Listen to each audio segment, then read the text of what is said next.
Fala galera, tudo bom? Hoje eu vou fazer esse vídeo aqui para falar de alavancagem. Vocês pediram aí no grupo, galera do Tio Uli, e eu vou mandar esse vídeo aí para a galera do Tio Uli e para o time do Tio Uli também nessa sexta-feira, véspera aí de eleição, último pregão pré-eleição aconteceu hoje. A gente viu a Petrobras subindo aí mais de 6% no pregão. E hoje, no dia 26 de outubro de 2018, a gente vai falar de alavancagem aqui. E primeiro a gente vai começar com a definição do assunto, o que que é alavancagem. Deixa eu só dar uma melhorada aqui. Isso. Deixa eu só ver se está tudo certinho. Vou diminuir aqui o meu rosto. Tá. Então, galera, a definição de alavancagem é o seguinte: é o uso de recurso para aumentar a exposição acima do teu capital total. Ou seja, na prática, se eu tenho 100 mil reais e eu estou com uma exposição ao risco maior que 100 mil reais, automaticamente eu estou alavancado. Só que existem maneiras inteligentes de fazer isso e maneiras não tão inteligentes de fazer isso, tá? A gente vai ver aí quando a gente citar os exemplos de pessoas que usavam alavancagem, como que isso pode ser uma boa ou uma má ideia. Eu normalmente não incentivo as pessoas a se alavancarem porque isso é uma coisa difícil de você administrar, tanto operacionalmente quanto emocionalmente, tá? Porque as pessoas acabam ficando viciadas na alavancagem, uma vez que quando dá certo é muito bom e quando dá errado você gera um sofrimento ali desnecessário, porque não tem por que você acelerar os teus retornos, uma vez que o importante é ser consistente no longo prazo. Então, vamos começar aqui, ó. Existem tipos de alavancagem. A primeira delas é o do investidor. Então, o cara lá que tem na corretora 100 mil reais, ele pode se alavancar. Existe também a empresa que você investe e ela pode estar alavancada. Então, é uma empresa que tem dívida líquida positiva, ela automaticamente está alavancada. E por que que eu falei dívida líquida positiva? Porque tem empresas que têm dívida bruta e tem um valor em caixa que zera essa dívida a qualquer momento. Então a gente não precisa ficar desconfiado ou precificando empresas como endividadas, uma vez que elas têm o dinheiro em caixa para pagar aquela dívida a qualquer momento. E às vezes é muito positivo você fazer isso, por quê? Porque os mercados eles fecham quando você tem uma volatilidade muito alta, numa hora de uma crise. Então a empresa que precisa pegar dívidas consistentemente no mercado, ela é bom ela deixar esse canal aberto aí para que ela não precise pegar uma dívida e quando o mercado está numa loucura, ela não consiga acessar essa dívida. Então, às vezes ela tem a dívida, tem o caixa e na dívida líquida dela ela está desalavancada, né? O terceiro tipo de alavancagem, que é a alavancagem operacional, ela diz com relação à capacidade da empresa aumentar os seus lucros numa velocidade maior do que ela aumenta as suas receitas. E um exemplo de uma alavancagem operacional empresarial é uma siderúrgica, por exemplo, de alto forno. Para vocês que não sabem, uma siderúrgica de alto forno, ela, para ligar aquele forno lá, ela gasta tipo 500 milhões de dólares. E uma vez que ela desliga aquilo, para religar, ou seja, numa queda de demanda muito aguda, ela tem que gastar esse dinheiro, então acaba não sendo viável para ela desligar esses fornos aí quando há uma baixa demanda. Então, ela tem lá um custo fixo muito alto e conforme a demanda vai aumentando, ela vai pagando esse custo fixo e os ganhos marginais de receita se transformam automaticamente em lucros. Uma empresa aí muito moderna que a gente consegue ver uma alavancagem operacional muito grande é a própria Amazon. Por quê? A partir do momento que aquela estrutura dela está montada, conforme ela vai aumentando as vendas, ela vai aumentando muito o potencial de aumento dos seus lucros. Isso é uma coisa muito relevante aí na hora de fazer o valuation ou, de qualquer forma, você avaliar aí o potencial de crescimento dos lucros da empresa, tá? Então, os instrumentos de alavancagem mais comuns de serem usados, não são todos, a gente vai falar aqui os 5 principais que eu vejo, mas existem outras maneiras de você fazer isso. Primeiro é o mercado a termo. O que é o mercado a termo? Vamos dizer que eu tenho 100 mil reais na corretora e eu quero comprar, esses 100 mil reais está lá diversificado numa carteira de BOVA11 com IVVB11 e está 100% tomada em ativos, eu não tenho nada em renda fixa. Então eu tenho 50 mil em BOVA11, eu tenho 50 mil em VVB11 e eu estou olhando uma oportunidade muito boa. Eu acho que essa ação está muito barata e eu confio que ela vai performar bem o preço das ações aí no curto prazo. Então o que eu faço? Eu vou lá, ligo para minha corretora, ligo para o meu agente autônomo e eu falo assim, vamos falar que o nome desse agente autônomo é XPTO. XPTO, eu quero aqui me expor à ação, vamos falar Grandene, que ela caiu muito, caiu 7% hoje, eu acho que está barato. Então eu quero comprar ela para os próximos 3 meses e eu vou receber um dinheiro aí e eu vou ter daqui a 3 meses o dinheiro para comprar essa ação, mas eu quero estar exposto a partir dela agora. Então a corretora ela vai te fornecer um crédito. Você vai pagar algo em torno de 105, 110% de CDI e você pode comprar através de um empréstimo chamado mercado a termo. Você pode comprar essa ação hoje, ficar exposto nela a partir de agora e a liquidação financeira pode acontecer daqui a 16 dias, pode acontecer daqui a 30 dias, daqui a 60 dias, daqui a 90 dias, muito raramente 120, 6 meses, 1 ano. Tem várias maneiras de você fazer isso. Normalmente o mercado ele acaba fazendo de 15 dias, 30, 60, no máximo 90, sim. E você tem que tomar cuidado com isso, por quê? Porque isso aumenta o teu risco lá na corretora e ela pode te zerar aí sem te perguntar nada, tá? Ou seja, ela acaba com a tua operação sem te perguntar nada. Outra coisa importante de lembrar é que você paga a corretagem cheia nesse tipo de operação, então fica mais caro. E uma outra pegadinha que tem nisso é o seguinte: vamos dizer que eu compro ações da Petrobras, da Vale e da Gerdau. E essas empresas têm uma correlação muito alta com o crescimento econômico. E eu falo assim, eu vou comprar um termo aí de Uzi Minas.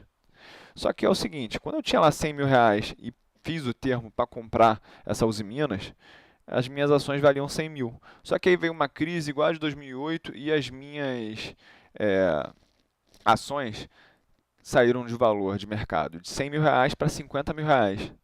Só que eu tenho aquela dívida, e aquela dívida era baseada no valor de 100 mil reais. Agora eu estou com o dobro de alavancagem que eu tinha no início. E a correlação desses papéis é muito alta, então tudo caiu junto. Então eu criei um buraco ali muito grande, e isso pode ser uma pegadinha. Por isso que eu não gosto de trabalhar com termo. Outra maneira de você se alavancar é através do aluguel de ações. Por quê? Porque você vai estar com uma exposição maior do que o seu capital, vai até entrar dinheiro, mas você vai estar exposto àquele risco que é maior do que o seu capital. Vamos falar um exemplo. Estou lá comprado nas minhas ações de BOVA e VVB, 50 mil de cada, meu capital total é 100 mil reais, e eu decido vender ações através do aluguel da Petrobras. A partir daquele momento, vamos dizer que eu fiz isso com mais 50 mil reais. Então eu tenho 50 mil exposto em BOVA11 para alta, eu tenho 50 mil exposto em VVB11 para alta, e eu tenho 50 mil vendidos em Vale, Petrobras, e aquilo ali está com um total de 150 mil de exposição.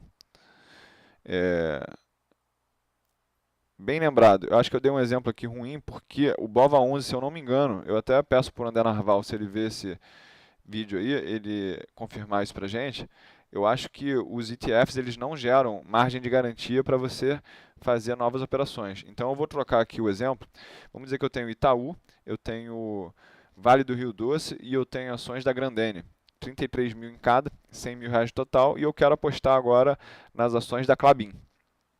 Então eu pego lá mais 50 mil e vendo ações da Klabin. Eu vou estar com uma exposição total de 150 mil, apesar de ter 100 mil reais só de patrimônio na corretora. Então isso é uma forma de alavancagem também. Uma outra forma de alavancagem são as opções. Essa aí eu acho que é uma maneira inteligente de você se alavancar, porque você vai estar exposto convexamente a qualquer tipo de alta do papel. Se você estiver falando de uma call, né? É claro que a gente vai ter a possibilidade de fazer isso com uma put também, e a gente vai ter uma exposição maior, mas a questão é o seguinte, a partir do momento que eu tenho lá aquelas minhas ações do Itaú, da Petrobras e da Grandene, eu estou lá vendido na Klabin, 150 mil de exposição, 100 mil de patrimônio, e eu falo assim, cara, eu vou comprar aqui umas opções da Vale, porque eu acho que a Vale vai subir muito, só que eu não quero gastar esse dinheiro através de um termo ou nem desembolsar vendendo nenhuma outra ação. O que eu vou fazer na prática? Eu vou comprar opções da Vale e eu vou estar exposto naquela quantidade que eu comprei vezes o strike. Ou seja, se eu tiver 10 mil opções da Vale, não, eu vou falar aqui um número mais factível, 1.000 ações da Vale, que hoje ela está a R$ 55, eu vou estar exposto ali a R$ 55.000, na verdade. Só que a parte boa é porque eu vou estar pagando um prêmio só, e se ela cair, eu não vou participar com esse prejuízo total, eu só vou perder no máximo o prêmio que eu comprei da opção, tá bom? Long short. Long short é um pouco disso que eu falei aí. Você pode fazer um long short comprando uma carteira com beta 1.5, como eu já falei nos vídeos anteriores aí sobre long short, e vender uma carteira de BOVA11, que é o beta 1 do mercado, por definição, tá? Então eu estou exposto ali num beta de 0.50 líquido, mais a minha carteira. Então eu fiz uma alavancagem, mesmo sem usar o caixa, mas eu estou exposto a mais do que os meus R$ 100.000. Vamos dar um exemplo de novo.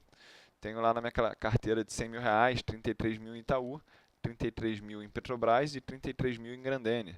Aí eu falo assim, cara, eu acho que essas empresas de construção estão muito baratas, eu vou comprar aqui 30 mil de Ezetec e vou vender 30 mil de BOVA11, para eu não ter que usar caixa. Então eu estou exposto ali numa alavancagem acima daqueles meus R$ 100.000 e eu estou igualando aí o risco do mercado, né? Porque se a ação caiu muito, o BOVA11 vai cair e eu vou estar meio que protegido daquilo ali. E lembrando, eu não vou ter que ter botado caixa para fazer aquilo também.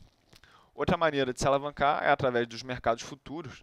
E esse aqui é um assunto um pouco mais avançado para eu explicar aqui dentro desse vídeo. A gente pode até fazer um vídeo sobre isso. Mas os mercados futuros é o seguinte: você tem o mercado spot, que é o mercado à vista aí, né? E tem o mercado futuro, que é o mercado spot multiplicado pela taxa de juros da data de hoje até o vencimento. Então, se o vencimento é daqui a um mês e esse meu contrato ele está valendo, o Ibovespa Spot está R$ 100.000, 100 mil pontos, quer dizer. Então, o contrato vai vencer daqui a um mês e a taxa de juros da economia é de 1% ao mês. Quanto que vai estar o futuro? R$ 101.000. Só que o engraçado do mercado futuro é o seguinte: você tem mercado futuro para o índice, você tem mercado futuro para o milho, para o café, para o boi, para o dólar. E você pode tanto estar exposto numa compra ou numa venda. E o que vai acontecer? A partir daquele momento que eu abrir aquele contrato, eu vou estar garantindo todo dia a diferença entre o preço que eu comprei e o preço de mercado.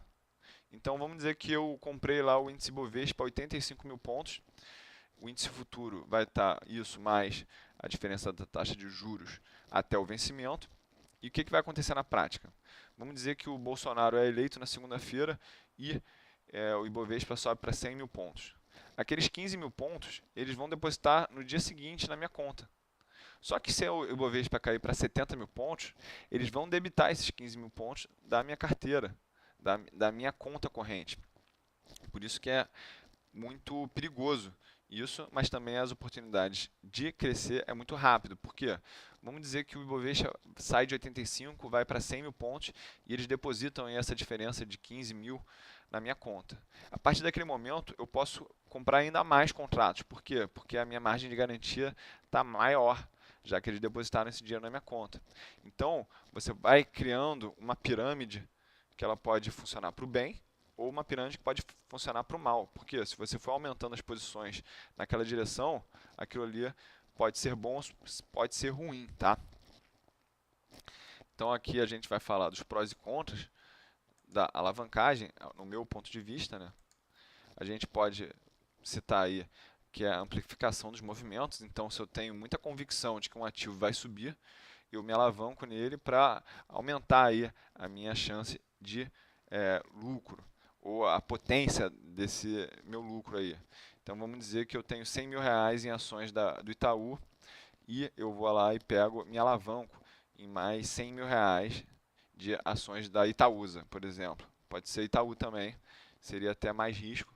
Itaúsa também com uma correlação muito alta é um risco muito alto, mas eu acho que o Itaú vai sair de 40 reais e ele vai para 60 reais.